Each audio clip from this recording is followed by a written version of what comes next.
मैं नलिनी आर गर्ग आप सभी का अपने चैनल अंक शक्ति में स्वागत करती हूँ। हमारे लास्ट वीडियो में हमने बात की थी प्लैनेट सन की, हमारे आत्मकारक प्लैनेट की, कि वो किस तरह के रिजल्ट दे सकते हैं जब हमारे बर्थ चार्ट में वो विभिन्न 12 हाउसेस में बैठते हैं। हमने एक एक करके प्लैनेट सन को सभी हाउसेस में विचार किया कि उनके क्या प्रभाव हो सकते हैं हमारे जीवन में।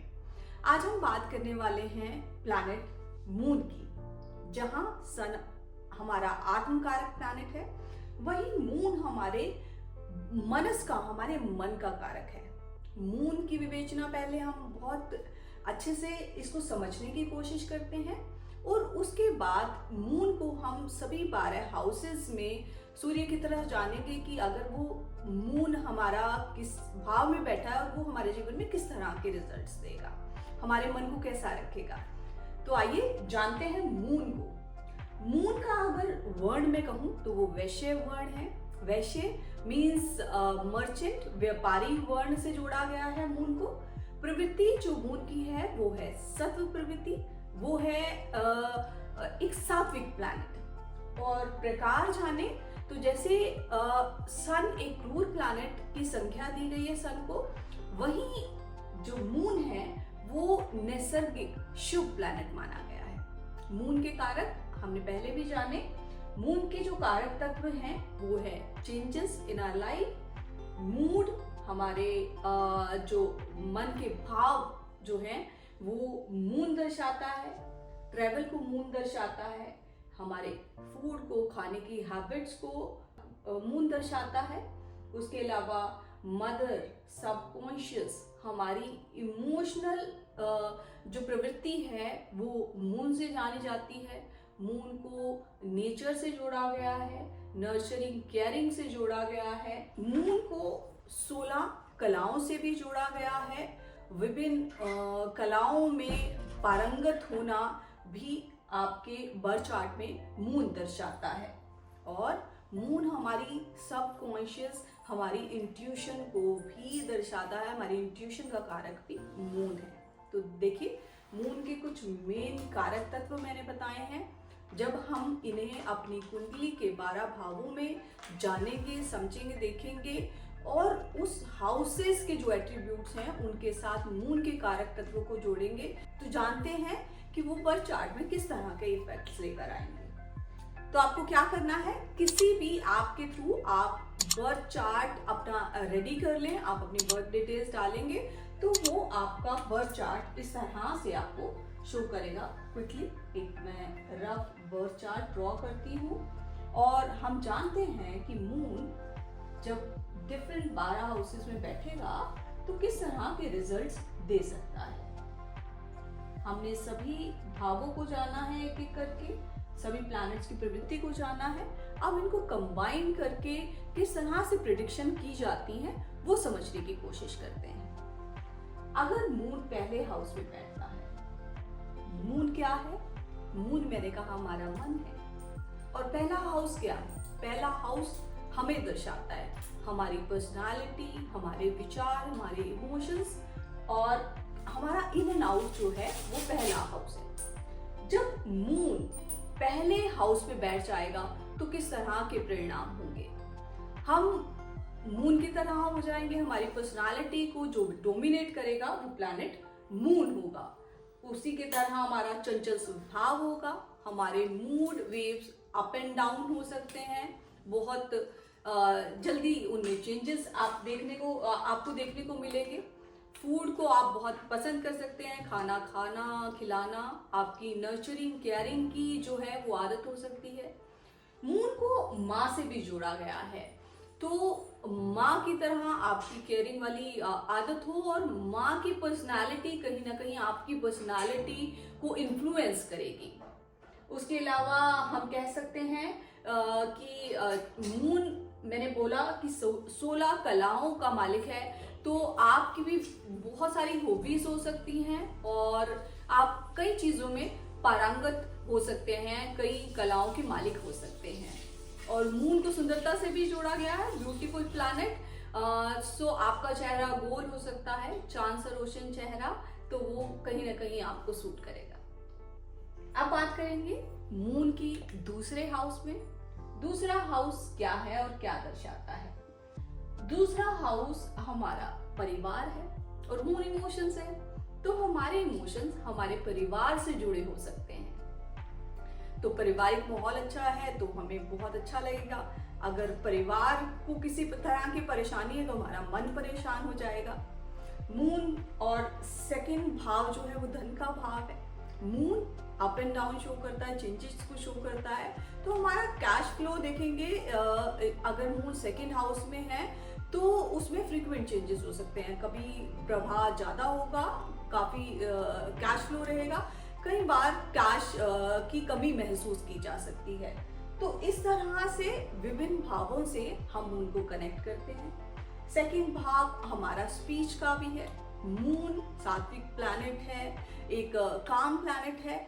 तो आप देखेंगे वाणी जो है वो अत्यधिक मधुर हो जाती है, बहुत केयरिंग नर्चरिंग। जैसे मून को जोड़ा गया है उसके कारक तत्वों को दर्शाता है, तो हमारी वाणी में भी उस तरह का एक मिठास, एक रस घुला हुआ आप पाएंगे अगर मून सेकंड हाउस में बैठा हुआ है। पर हाँ, वो प्रभाव किस तरह के देंगे कि अत्यधिक मीठा होगा, कब मीठा होगा, या कभी कभी परेशानी में कुछ गलत भी बोल देगा। वो डिपेंड करेगा कि किस तरह के कंजंक्शंस हैं, किस तरह की दृष्टियां हैं, कौन सी राशि में बैठा है, तो बहुत सारी चीजें हैं। बट हाँ, दूसरे हाउस में मून का बैठना दर्शाता है कि जो स्पीच है, जो वाणी है, वो मीठी हो सकती है। अत्यधिक मीठा भी कई बार परेशान करता है, तो कहा जाता है कि जो ज्यादा मीठा बोलते हैं तो जरा उनसे बचकर रहिए। वो इसलिए कि मून की अगर हम देखें तो वर्ण जो है वो वैश्य व्यापारी का है, तो वो जानते हैं कि अपना काम कैसे निकलवाना है, तो इसलिए ये बात शायद कही गई है। और मून को खाने से जोड़ा गया है, दूसरा भाव खाने का है, तो खाने को लेकर, अपनी फूड हैबिट्स को लेकर बहुत पर्टिकुलर हो सकता है इंसान जब मून सेकंड हाउस में। अब बात करेंगे मून की थर्ड हाउस में। अब थर्ड हाउस क्या है? थर्ड हाउस हमारे पराक्रम का, हमारे साहस को, हमारे करेज को दिखाने वाला घर है। एक मून जो है वो सौम्य प्लैनेट है। अब जब वो इस तरह के घर में बैठेगा तो कहीं ना कहीं थोड़ा अनकंफर्टेबल फील करेगा, बिकॉज यहाँ साहस की और करेज की जरूरत है। तो यहाँ पर जो प्लैनेट्स हैं, जो मैलेफिक प्लैनेट्स हैं, वो ज़्यादा अच्छा महसूस करते हैं, बिकॉज वो कहीं ना कहीं वो पावर महसूस करते हैं जो इस हाउस के लिए चाहिए। तो यहाँ पर मून आपके सिबलिंग्स का भी घर है।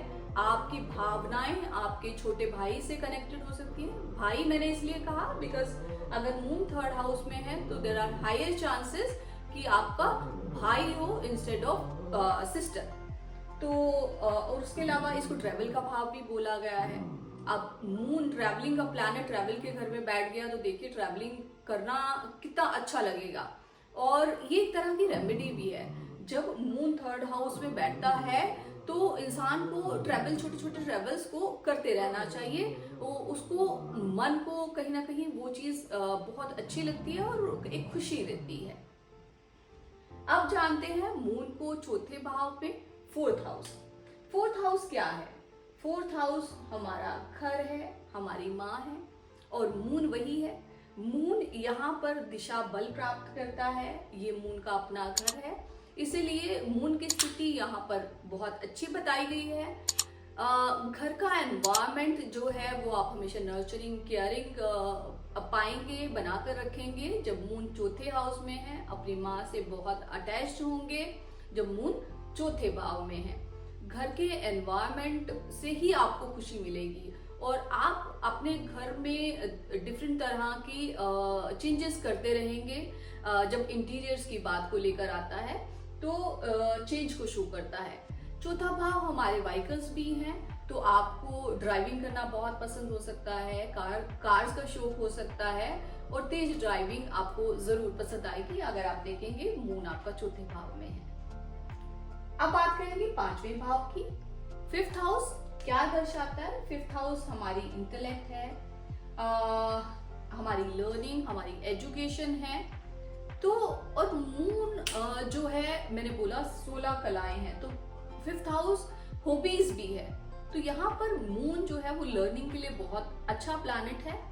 एस्ट्रोलॉजी लर्निंग, ओकल्ट साइंसेस में अगर हम बात करें तो मून का एक महत्वपूर्ण रोल रहता है। तो आप एक अच्छे एस्ट्रोलॉजर हो सकते हैं जब मून 5वें भाव में है। एजुकेशन आपकी उसमें आप देखेंगे अप एंड डाउन रहेंगे। एजुकेशन घर से दूर भी हो सकती है बिकॉज स्थानांतरण भी है मून। तो इस तरह के प्रभाव आपको 5th हाउस में दिखाई देंगे। और बच्चों का भी हाउस जो है वो 5th हाउस है, तो आपका मन आपके बच्चों में रम जाएगा, आप अपने बच्चों से बहुत अटैच्ड फील करेंगे। और उसके अलावा जब मैं बोल रही हूँ बच्चों का घर है, तो आपका मन जो है वो बच्चों की तरह निश्चल हो जाएगा और आप अपनी बातों को छुपा नहीं सकेंगे। कुछ ऐसी प्लानिंग्स होती हैं जो हमें नहीं बतानी चाहिए, हमारी लाइफ से रिलेटेड चीजें, पर आपका जब मन बच्चों जैसा है तो आपके लिए कुछ भी छुपा पाना मुश्किल है। तो यहाँ पर मून इस तरह से थोड़ी आपको दिक्कत दे सकता है जब आप अपनी चीजें दूसरे को बता दें पर दूसरा उसका गलत फायदा उठाए और आपके प्लान कहीं ना कहीं अनसक्सेसफुल हो सकते हैं ड्यू टू योर मन मून की निश्चलता या बच्चे जैसा होने की वजह से। तो इस प्रकार से हम मून को 5वें घर में देखते हैं। 6ठा घर जो है वो है रोग रिपु ऋण। अगेन एक त्रिशुर आया, हाउसेस में से एक हाउस है। जैसे मैंने बोला 3rd हाउस में मून की प्लेसमेंट इतनी कंफर्टेबल, इतनी अच्छी नहीं है। उसी हिसाब से 6th हाउस जब रोग रिपु ऋण यहाँ पर आपके दुश्मन देखे जाते हैं। ये हाउस आपके जॉब को भी दिखाता है। तो मून की चंचलता या एवर चेंजिंग नेचर की वजह से आप देखेंगे आपकी जॉब में बहुत से उतार चढ़ाव हैं। और ये एक सौम्य प्लैनेट है, यहाँ पर कंफर्टेबल फील नहीं करता है। ये रोग का भी घर है, तो मन के रोग जैसे साइकोलॉजिकल डिसऑर्डर्स आप फेस कर सकते हैं जब मून 6ठे घर में है। अब बात करेंगे 7वें घर की। Moon 7th house. 7th house क्या है? 7th हाउस हमारा पार्टनरशिप्स को शो करता है, हमारे पार्टनर को शो करता है। जब मून हमारे 7वें घर में आ गया है तो पार्टनर का मूडी होना, चंचल होना और इमोशनल होना, नर्चरिंग केयरिंग होना बनता है। और इसके अलावा ये हमारे व्यापार का भी घर है। मून को व्यापारी की संज्ञा दी गई है, तो व्यापार के भाव से ये घर अच्छा है। और इसमें देखा जाता है जब मून 7वें घर में होता है तो सलाह दी जाती है कि जल्दी शादी कर लें, बिकॉज शादी के बाद आपकी जो फाइनेंशियल कंडीशंस हैं वो इम्प्रूव होती हैं जब मून 7वें घर में होता है। अब बात करेंगे मून की 8वें घर में। 8वां घर, 8वीं राशि अगर हम देखें तो 8वीं राशि होती है वो होती है स्कॉर्पियो, वृश्चिक राशि, जहां पर मून नीच का हो जाता है। तो बाय डिफॉल्ट जब मून 8वें घर में होता है तो वो नीच का हो जाता है। ये 8वां घर कुंडली का गड्ढा है, बहुत डीप है, बहुत डीप है। तो हमारे इमोशंस जो हैं वो इतने डीप हो जाते हैं कि हम उन्हें दूसरों के सामने कहीं ना कहीं एक्सप्रेस नहीं कर पाते हैं। जब इमोशंस किसी गड्ढे में चले जाएंगे तो आप सोच के देखिए किस तरह की घुटन महसूस होगी। तो मून 8th भाव में या 8वीं राशि में इस तरह से ही फील करता है कि बहुत डिप्रेस्ड और एंजाइटी इशू और स्ट्रेस इश्यूज जो हैं वो देखे जाते हैं जब मून 8वें घर में या 8वीं राशि में होता है। मैंने बोला एस्ट्रोलॉजी के लिए ये एक अच्छा प्लैनेट माना गया। अगर 8th हाउस में है तो आप अच्छे एस्ट्रोलॉजर हो सकते हैं। जब आपका मून इतना डीप गहराई में चला जाता है, आप इमोशंस को इतनी गहराई में लेकर गए हैं, तो आप दूसरे के इमोशंस को भी कहीं ना कहीं बहुत जल्दी कनेक्ट कर लेते हैं और दूसरे की परेशानियां भी आप अपने साथ कहीं ना कहीं जोड़ पाते हैं। जो आपको एक अच्छा researcher specially in the field of psychologist अगर आप चाहें तो आप बन सकते हैं जब मून आपका 8वें भाव में है। और यहाँ पर भी जब 6ठे भाव की मैं बात करूं, मून आपका मन है, आपके इमोशंस हैं।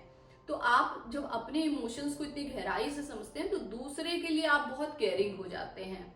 तो यहाँ पर भी छठे घर में आप अपना प्रोफेशन जो है, आपकी जॉब कहीं ना कहीं हीलिंग वाली, साइकोलॉजिस्ट वाली इस फील्ड में देखी जा सकती है। अब बात करेंगे मून की 9वें भाव में, जो हमारे रिलीजन को दिखाता है, हमारे पिता को, हमारे गुरु को दिखाता है, और ये लंबे ट्रैवल्स को भी शो करता है। तो मून फॉर श्योर ट्रैवलिंग का प्लैनेट है, तो आप लंबे लंबे ट्रैवल कर सकते हैं, वो भी स्पेशली धार्मिक यात्राएं हो सकती हैं। उसके अलावा मून हायर एजुकेशन है, आप घर से दूर जा सकते हैं अपनी एजुकेशन के लिए।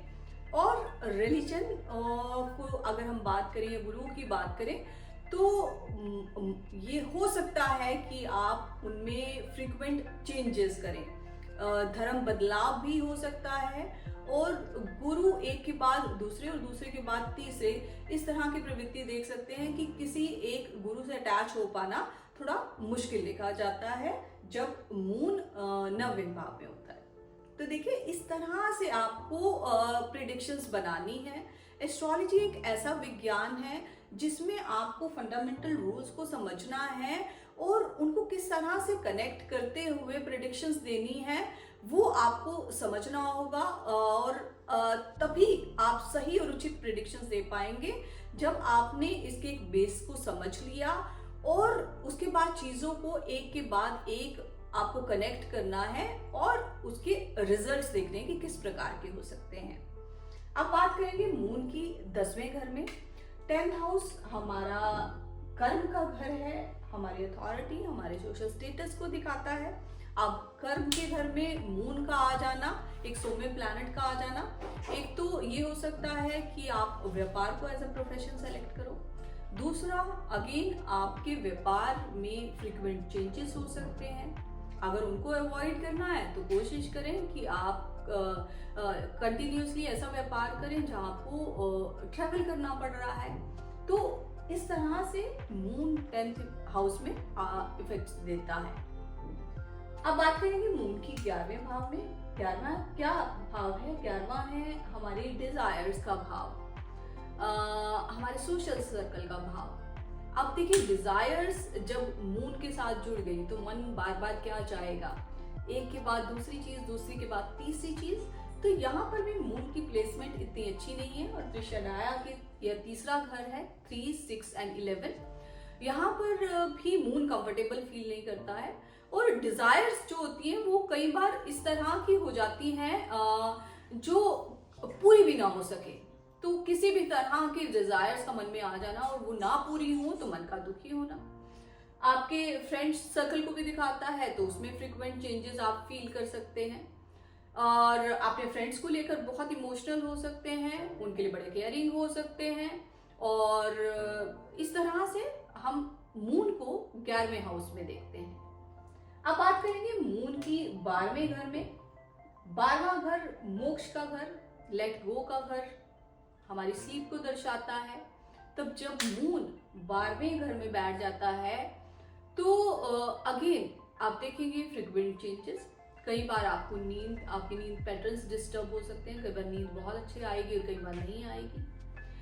मेडिटेशन में कई बार बहुत मन लगेगा, कई बार बिल्कुल नहीं लगेगा। कभी अकेले रहना लगेगा कि हाँ बहुत अच्छा है, बहुत अच्छा महसूस कर रहा हूँ, कई बार लगेगा क्यों मैं सारा दिन अकेले रहता हूँ। तो इस तरह से 12th हाउसेस के जो कारक हैं या एट्रीब्यूट्स हैं, उनको मून के कारकों से जोड़े तो इस तरह के रिजल्ट्स हम प्रिडिक्ट कर सकते हैं। तो ये मून की विवेचना थी 12 घरों की। मैंने कुछ बातें आपको किस तरह से आप रिलेट कर सकते हैं मून की प्रकृति को 12 हाउसेस में, वो एक थोड़ा तरीका जो है वो आपको बताने की कोशिश की है। इसके बहुत सारे और रिजल्ट्स भी हो सकते हैं, बिकॉज एक हाउसेस के बहुत सारे कारक तत्व हैं और एक प्लैनेट के बहुत सारे कारक तत्व हैं। उन दोनों को जोड़ें, कनेक्ट करें और उस हिसाब से हम रिजल्ट दे सकते हैं कि मून किसी पर्टिकुलर हाउस में किस तरह के रिजल्ट्स देगा। आई होप ये वीडियो आपको पसंद आया है और आपने मेरे चैनल को सब्सक्राइब किया है। नहीं किया है तो मेरे चैनल को अभी सब्सक्राइब करें, बिकॉज आने वाले वीडियो में हम तीसरे प्लैनेट की सभी हाउसेज में इसी प्रकार से चर्चा करेंगे और जानने की कोशिश करेंगे कि कैसे हम एस्ट्रोलॉजी में हम अपने बर्थ चार्ट को और प्लैनेट्स को डिकोड करते हैं, हमारी लाइफ किस मार्ग पर कैसे जाएगी उसका पता लगाते हैं। और मेरे वीडियोस को इतना लाइक, शेयर और मेरे चैनल को सब्सक्राइब करने के लिए बहुत बहुत धन्यवाद।